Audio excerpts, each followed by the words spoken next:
Today on the operators, I had Mike Cummins, who we spoke to about being in clinic administration and overall history of clinic administration and his history in clinic administration. And we also spoke about marriage, which is kind of an interesting tangent. So hope you enjoy.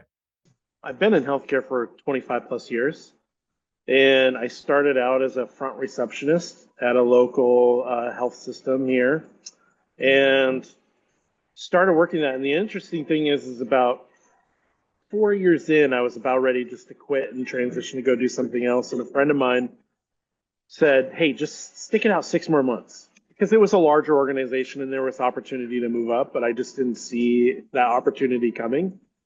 So waited that 6 more months, and then all of a sudden the dam broke open and just started moving up in the company pretty quickly. Took on 4 or 5 different jobs, and then one of the higher ups took me under their wings and said, "Hey, you have potential, but you need to go back to school." So then I went back to school and got a degree in psychology, and then transitioned from that place to some other local health systems, and then one of them has their own university, and so I went back and got my master's in healthcare administration, and then at that time I said, okay, here's what I want. I want to be an administrator. I wanted family practice at the time, and I want Christmas parties because that's the one thing I enjoy about leadership is connection. And a lot of organizations are getting away from like Christmas parties and those sorts of things just because of the costs associated with it. Um, and so I started out as an administrator in a family practice out in Coeur d'Alene, Idaho, which is about 25 miles away from us. And did that through COVID. And being a very independent practice during COVID and trying to stay up on all the information, and we didn't lay anybody off. We stayed open. We were quick to change. There were a lot of changes during COVID, and then also there was a lot of shortages in supplies, and so just we never ran out. We were always on top of it. But at the end of that, it was long hours and stressful, and I just kind of got burnt out. And Mhm. so I can imagine. I had a yeah, so I had a friend who was over. She was a triage nurse at a local OB office, and they were still independent, but they used like a MOS model where um, an organization ran the clinic and hired the administrator, but the physicians could just kind of they could just do the medicine side of things, and then we ran the practice. So I did that for 4 years, and then in the process, the physician group didn't want to be independent anymore, joined a health system.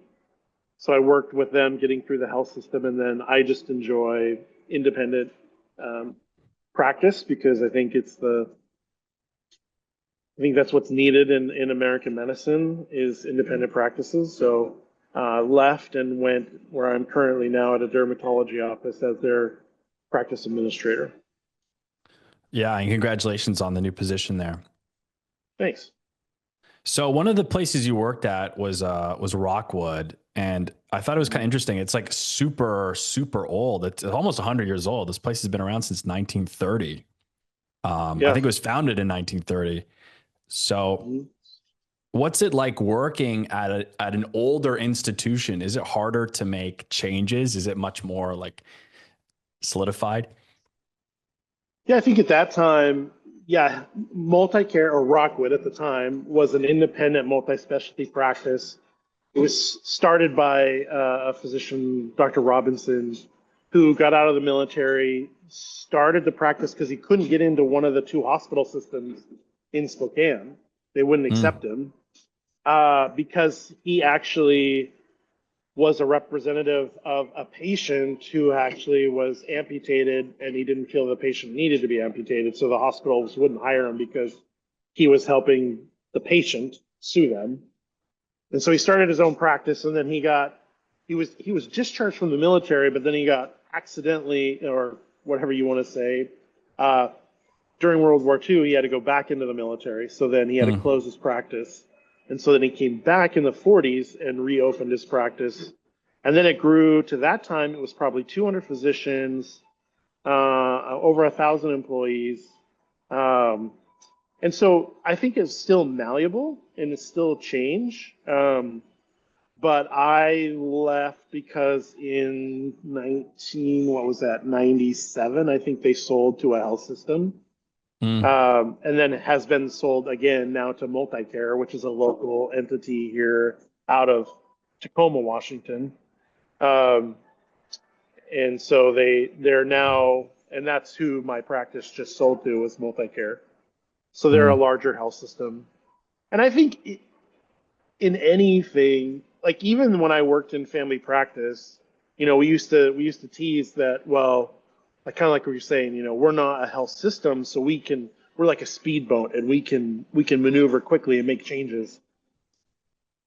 And though that's true, being an independent practice, you have the ability to be a little bit quicker. The problem was in that practice, it was very much consensus.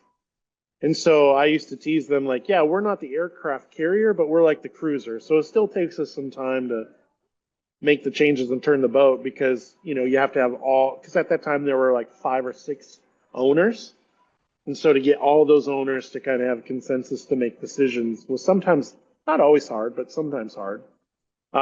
Where when I went to my next practice, the physicians were like, we hired you to be the kind of, you tell us what we're doing. Mm. You're the business guy. So then it became much quicker. In the practice that I'm at now, it's one physician owner, so it's really quick to make decisions. So Yeah. even though you can be a large health system or a small independent practice, it still can be slow to make decisions based on how those decisions are made. And I think looking at your history, you've worked in so many different types of clinics. I'm trying to list them all off my head. Like your dermatology now, family practice. Is there anything? I have some here as well, like pharmacy. Did you ever work in like anything pharmaceutical? Yep. Yeah. I Urology. worked in yeah, general Yeah. surgery, urology, family medicine, urgent care, um, yeah, pharmacotherapy. So we used pharmacists to manage people's antiquag, so Mm. their blood. Yeah. And so that, yeah. And then And Rockwood was 33 different specialties. what was the most challenging out of all of these then? Would you say? I think the most challenging is when you start in a new, Mm. because though healthcare is healthcare, um, you have to learn the terminology, you have to learn like the codes, you have to learn like the process. Um, but I would say the most difficult, not based on how you had to do it, but just the volume of work, was family medicine. Because the way American medicine works is that more and more insurances are going to pre-authorizations or referrals, and all that has to be put in by the PCP.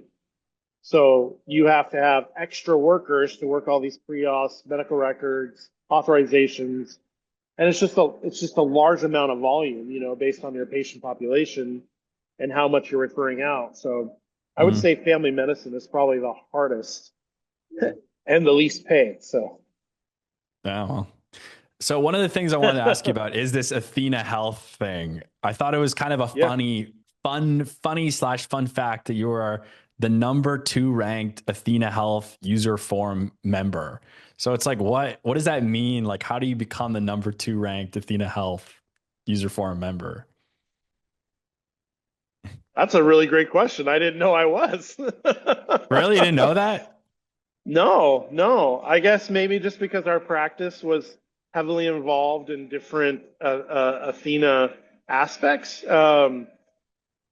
I attended a lot of different courses. And I think that's with any EMR that you're on, the more you get to know the ins and outs of how you Mm. can make it work for you.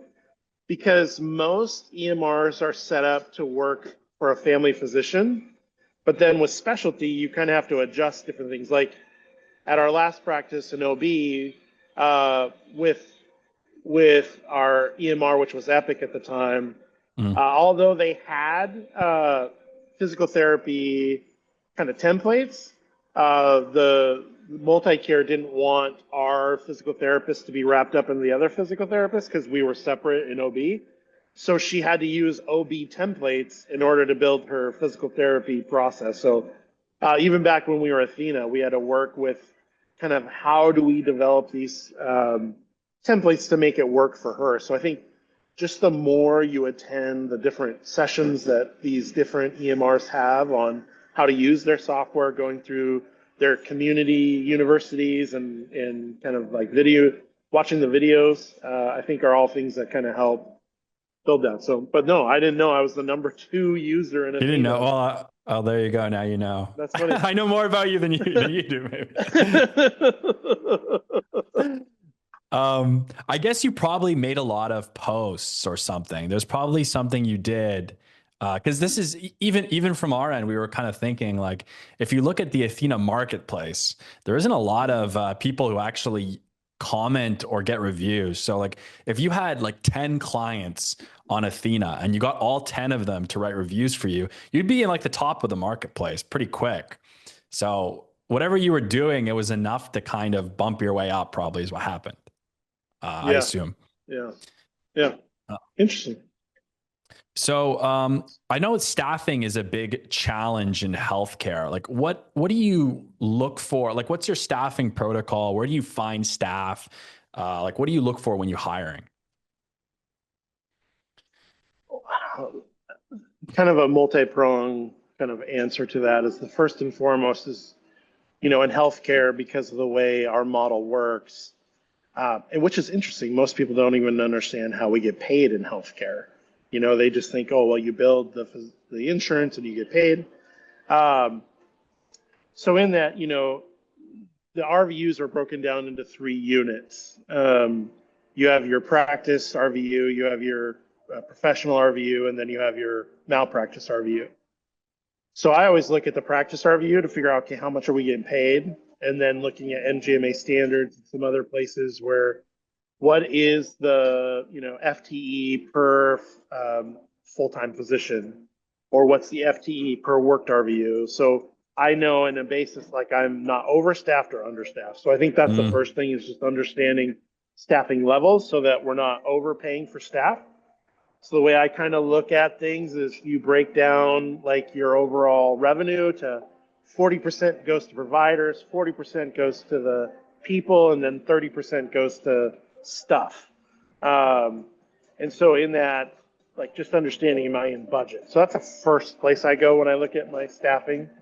I think the second thing is as far as who is on the staff, I think we have to know really who we are. And I think a lot of times people just hire to hire.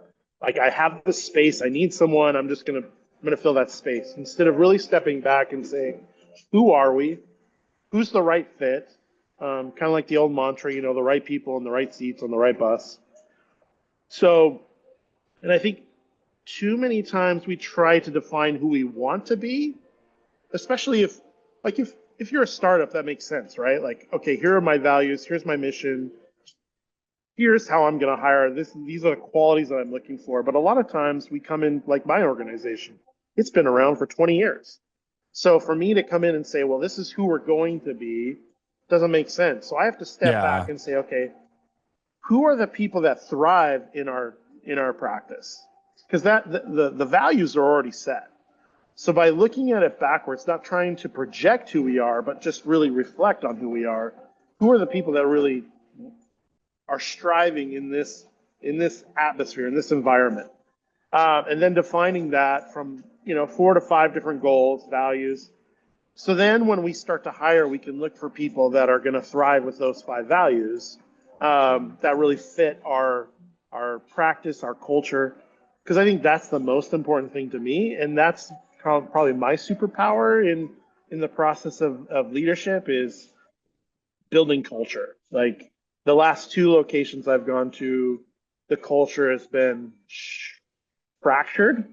Mm. So really working on building team and culture and getting everybody on together. Um, there's a Henry Ford quote. You like working together is one thing, coming together is another, but actually, or can't remember the exact quote, but something about like the last part is coming together is progress. And that's kind of like the mantra that I use with my staff is like, we can work together. Yeah, that's progress, but coming together is success. And so, for instance, one of the things I like to do is I like to send out, hey, I caught you doing this, and just sending a quick thank you note to their home so that Mm. they can celebrate with their families and those sorts of things. Well, I did that at my last location or two locations ago. And the person told me the next day, she's like, I had to go get 2 bottles of wine because I thought you were firing me. And so I went to the physicians and I said, what kind of culture do we have if our people think we're going to fire them through a letter we send to their home? That's funny. And then she Yeah. opens it up and Yeah. it's like, hey, thank you. Right. And then she, oh, wow. You're actually saying thank you because you caught me doing something good. So and I think that's one thing that I really strive to do is uh, like leadership when you boil it all the way down is influence, right? And as a leader of a clinic, I need to be able to influence my staff. And I think there's a lot of leaders that lead from position, like I'm the manager, do as I say. Um, where I really try to build a kind of like the 5 dysfunctions of a team, really work on accountability and trust.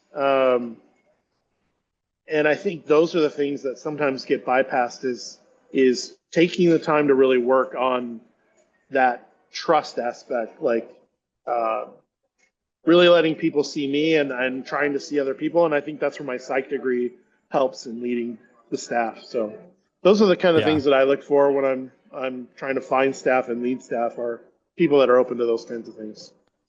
Yeah. It reminds me, I used to work at this place that it was operating 24 hours, and I used to work at the night shift there. And, me and my colleagues, there was quite a lot of people working there. We were kind of like, no one, we were there and the place was pretty much like half empty working. Mhm. And the upper management, we had like zero contact with them. Our direct managers, we barely even spoke to.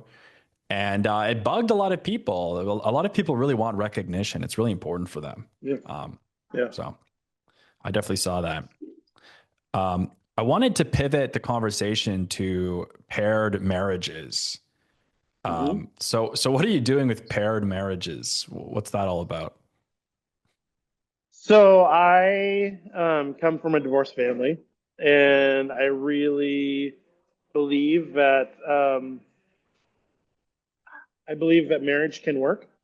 I know that marriage is hard. Yeah. I've been married now for 28 years, and so my parents got a divorce after 21 years. So hey, I got past 21.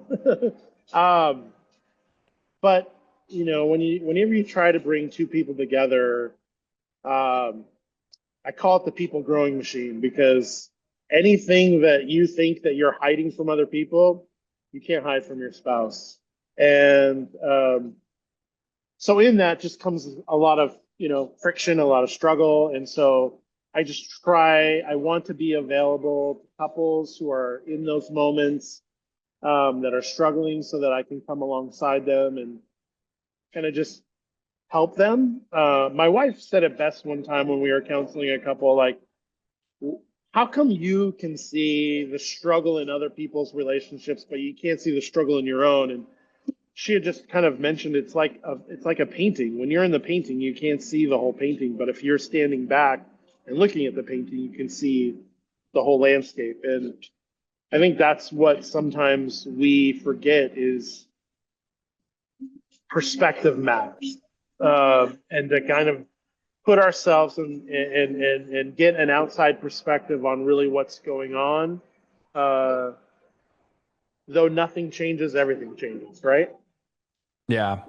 Anatoly, who's also he's in the next room over. He's also works for Caesar Health. We're both in our like late 20s, and we're both very afraid of marriage. I think a large part of it is like financial. I think that we're scared because we've hustled and grinded so hard, and we're really nervous that someone's just going to divorce us and take our stuff, basically. Um, Yeah. and I don't know what the conclusion, and I know a lot of people in my generation feel the same way. I think we grew up watching our parents get divorced, and um, especially like in the baby boomer generation, they always tell you, like, you'll have a guy who's like been divorced like twice, and he'll be like, "Oh yeah, married, you should get married." It's like, well, didn't work out very well for you. But I don't know where all this nervousness is going to end for my generation. Uh, Yeah. I don't know what the conclusion of it will be. Um, Yeah. Well, I think this is the thing that I've learned, and this is the thing that I even manage my people from, is that our brains are created to create a story. Um, and then we look for things to prove our story to be true. mm, And it's like my first staff meeting, wherever I go, I always draw a black circle on a piece of on a paper, right? And I put it right in the middle, big dark circle. The rest of the white page is sitting there, and I'll ask the people, "Hey, what do you see?" And of course, everybody says, "I see a black circle." And I'm like, yeah. "Great, but you're also gonna find what you're looking for." So if you see the black circle, you forget about all the white space around the outside. And though marriage can be difficult and though marriage can be hard, and it does take two. I mean, but in the process, like I wouldn't be the person I am today if it wasn't for me being married. Um, Mm, and so that doesn't mean we haven't gone through struggles. It doesn't mean we haven't gone through ups and downs. But as long as both people are focused on trying to work through it, there's nothing better than being married because then someone sees you for who you are completely, knows you for who you are completely, and still accepts you. Um, mm. but yeah, it does take work. But you also get what you put in. Do you think like a lot of people say this on like Instagram, like this, like, don't get married in your 20s. Do you think you should get married in your 20s or no? When should I get married? That's the question. I so here's I have two girls that are one's almost 21, one's going to be almost 19. And this is the thing that I tell them. My oldest wants to wait to get married, and then great, it's your life, it's your perspective, you get to do that. I Now that I'm older, the one thing I think about more than anything, I got married at 24, my wife was 20. Hmm. Um, Most people, especially in my generation and this next generation, would say, "Oh, that's nuts. Wait until you're like 28.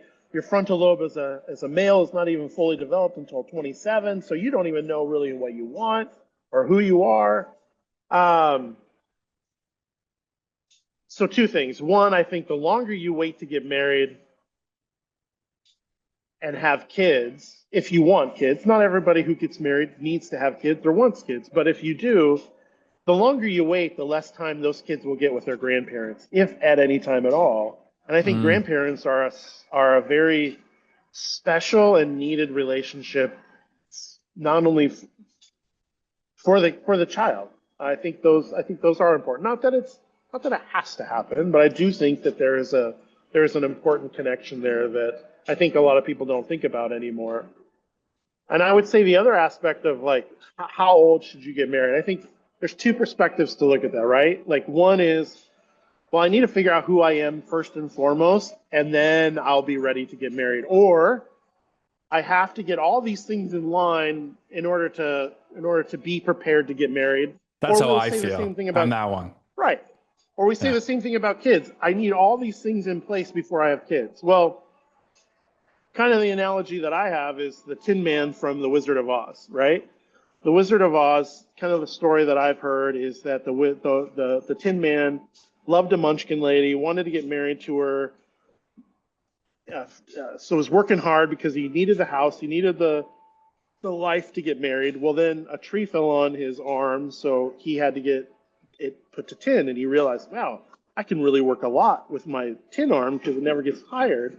Mm, So he went and got his other arm made to tin. So he was working twice as hard, making twice as much money, kind of getting where he needed to be to buy the house. And then he thought to himself, well, man, if I was entirely tin, then I wouldn't have to sleep at all. I could work as much as I needed, and then I could really save. So he goes to the tin person and becomes tin. But what happens? He loses his heart mm, because we put so much focus and effort and energy on trying to create success or definition of what we define as success that we work so hard to defining what this is, and all of a sudden at the end we're like, and that can be the detriment of waiting to get married until we're later in life, because we have our life, we're pretty set in our life, and to bring someone into that life makes it way more difficult because we're set in our ways. We want the life that we want because we already kind of define what that life looks like. Where if we get married younger, yes, it's difficult, but the goal to any great marriage is communication.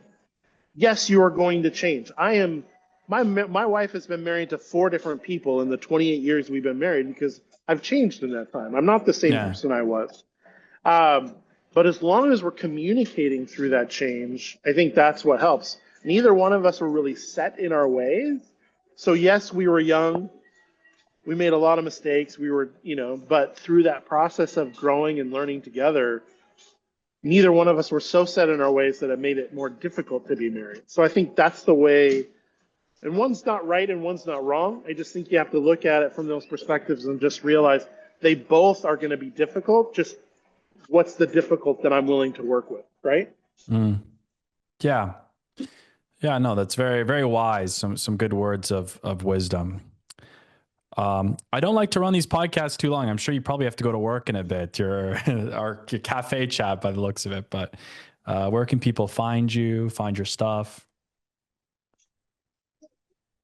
I'm just pretty much on LinkedIn. I have an Instagram and a Facebook page, but I do a lot on LinkedIn just because I find that media kind of more enjoyable, just because it's more business oriented. So I Yeah. try to put a different podcast out, or a different, not a podcast. I'm actually working on a podcast with a friend. It's been I a couldn't slow find it. go. I was trying to find I it know. before the show. I couldn't find it. I was like, where's this guy's podcast? Yeah. Yeah, she's been in banking for a long time.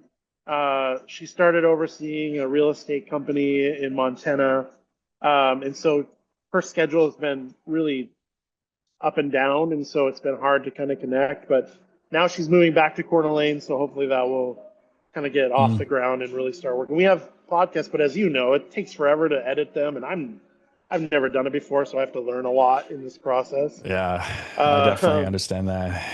yeah, so trying to figure that out's been difficult, and but yeah, so I'd say on my LinkedIn page is probably the best way. And like I said, I try to put different content out 5 days a week, just on Yeah, leadership, you have a lot of management. followers actually on LinkedIn. I was quite surprised. I forget how much, like 16,000, I think. Oh Let's well, see. Oh, it's not showing me anymore. It was showing me before, but now it's not. It's a lot. yeah, A lot of followers. 14,780 followers, a lot.